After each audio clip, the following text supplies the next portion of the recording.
నెల్లూరు నగరంలోని జిల్లా వైసీపీ కార్యాలయం నందు ఈరోజు ఉదయం కాకాని గోవర్ధన్ రెడ్డి విలేకరుల సమావేశం నిర్వహించారు.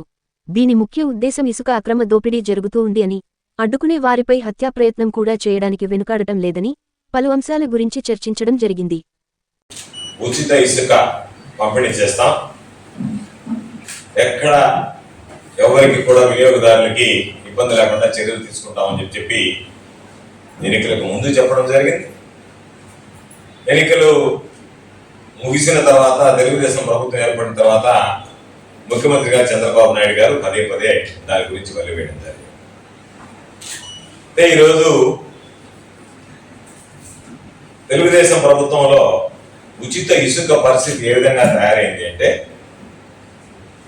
వినియోగదారుని మీద పెనుభారాన్ని మోపుతూ ప్రభుత్వానికి రావాల్సినటువంటి ఆదాయానికి గండి కొడుతూ కేవలం తెలుగుదేశం పార్టీకి సంబంధించినటువంటి నాయకులు సొమ్ము చేసుకోవడానికి, పేదవాడిని దోచుకునేదానికి ఉచిత ఇసుక పథకాన్ని ప్రవేశపెట్టినట్టుగా మాకు అనిపిస్తుంది.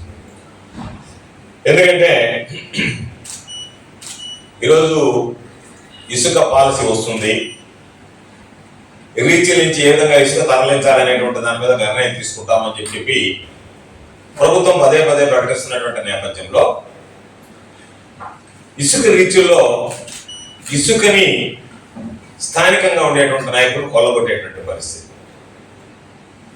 పొదలకూరు మండలానికి సంబంధించి సర్వేపల్లి నియోజకవర్గంలో విరువురు దగ్గర ఉన్నటువంటి ఇసుక రీచ్లో ఈరోజు రేయిం పౌళ్ళు, అర్ధరాత్రి అపరాత్రి అనేటువంటిది లేకుండా ప్రతిరోజు 50 నుంచి 60 ట్రిప్పర్లు ట్రాక్టర్లకు సంబంధించి అక్కడ ఇసుకను తరలిస్తున్నారు యథేచ్ఛగా.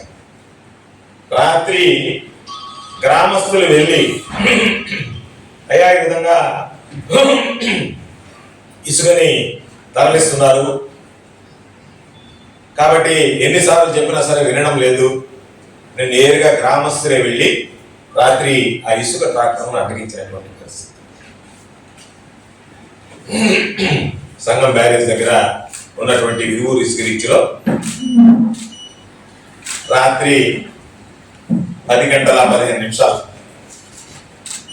అర్ధరాత్రి సమయంలో ట్రాక్టర్తో ఇసుక తరలిస్తున్నటువంటి ఫోటో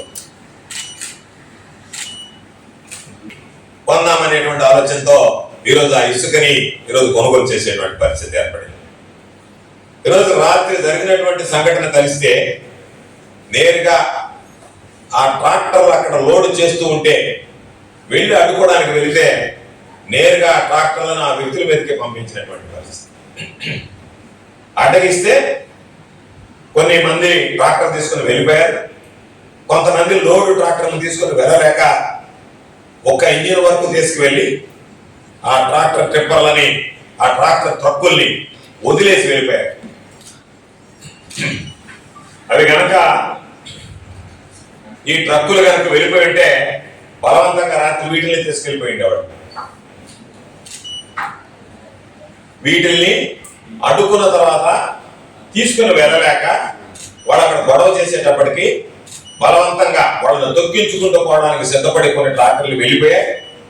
వీళ్ళు ఆ ట్రక్కులు తీసుకుని వెళ్ళలేక ఇసుకలు కూరుకుపోవడంతో బలవంతంగా ఇంజన్లు తీసుకెళ్ళిపోయి ఆ ట్రక్కులను వదిలేసి వెళ్ళిపోయారు. అంటే ఎంత యథేచ్ఛగా సోమిరెడ్డి కన్సర్నంలో ఈరోజు ఈ జిల్లాలో ఇసుక దోపిడీ జరుగుతున్న దానికి ఇది ఒక ఉదాహరణ. విధి లేని పరిస్థితుల్లో, గత్యంతరం లేని పరిస్థితుల్లో అక్కడ ఉన్నటువంటి గ్రామస్తులు మీరు వీటిని పట్టుకుంటారా లేదా అని చెప్పి అక్కడే కూర్చుంటే 10 గంటలకి ఈ సంఘటన జరిగితే అర్ధరాత్రి పోలీసులు వెళ్ళి వాటిని ఆ 2 ట్రక్కులు మాత్రమే, మిగతావి ఎంతమంది వచ్చారు, ఎవరు ఉన్నారు, దీనికి సంబంధించినటువంటి ఇంజిన్లు ఎక్కడికి వెళ్ళాయి ఏమి విచారించకుండా వేరే ఇంజిన్ ఒకటి తీసుకొచ్చి మొక్కుబడిగా తీసుకొచ్చి పోలీస్ స్టేషన్ ముందు పెట్టారు. చేమకుట్టిన లేకుండా జిల్లాలో ఉండేటువంటి అధికార యంత్రాంగం అసలు ఉందా? ఈ జిల్లాలో అధికారులు ఉన్నారా? ఈ జిల్లాకి కలెక్టర్ ఉన్నాడా? ఈ జిల్లాకి ఎస్పీ ఉన్నాడా? ఈ జిల్లాలో మైనింగ్ శాఖ అనేటువంటిది పనిచేస్తుందా? పని చేస్తుంటే బలి తెగించి విచ్చలవిడిగా అనుమతి లేనటువంటి రీచ్ల్లో దోచుకుపోతూ ఉంటే ప్రభుత్వం ఏం చేస్తున్నట్టు, జిల్లా అధికార యంత్రాంగం ఏం చేస్తున్నట్టు? అంటే చంద్రబాబు నాయుడు చెప్పేటువంటి మాటలన్నీ బోటకమేనా? చంద్రబాబు నాయుడు చెప్పేవన్నీ అబద్ధాలే కాదా? వాస్తవాలు అయితే ఇదిగో ఈ విధంగా జరుగుతున్నటువంటి వాటిని ఆధారాలతో సహా మీకు చూపించాం. ఎంతమంది ఈ రోజు ధైర్యంగా వెళ్ళి బీచ్లో గ్రామస్తులు వెళ్ళి అడ్డుకునేటువంటి పరిస్థితి ఉంది. మనకి ఎందుకు లేదు వదిలేస్తున్నారు. కోట్లాది రూపాయలు ఇసుక రోజుకు పక్కదారి పడుతుంది. కాబట్టి ఇటువంటి పరిస్థితుల్లో టెంపర్లు అయితే నేరుగా రాజమార్గం గుండా వెళ్ళినట్టుగా నేషనల్ హైవే మీదనే ఈరోజు పక్కన ఉన్నటువంటి చెన్నై తరలి వెళ్ళిపోతున్నాయి, తమిళనాడు రాష్ట్రానికి వెళ్ళిపోతున్నాయి. ఎవడు అడిగేవాడు లేడు, ఆపేవాడు లేడు. ఆపితే నేరుగా వాళ్ళ మీద పోలీసులు మీ మీద హత్యాయత్నం కేసు నమోదు చేసి మిమ్మల్ని రిమాండ్కి పంపిస్తామని చెప్పి బెదిరించేటువంటి పరిస్థితి ఏర్పడింది. కాబట్టి ఇది నెలమామూలకు అలవాటు పడ్డారు.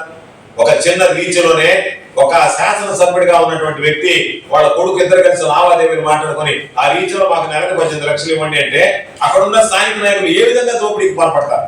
సోమిరెడ్డిని అడిగేది. మీకు గాని ఈ వీడియో నచ్చితే లైక్ చేయండి, షేర్ చేయండి, సబ్స్క్రైబ్ చేయండి. మరిన్ని వీడియోల కోసం గంట సింబల్ని ట్యాప్ చేయండి.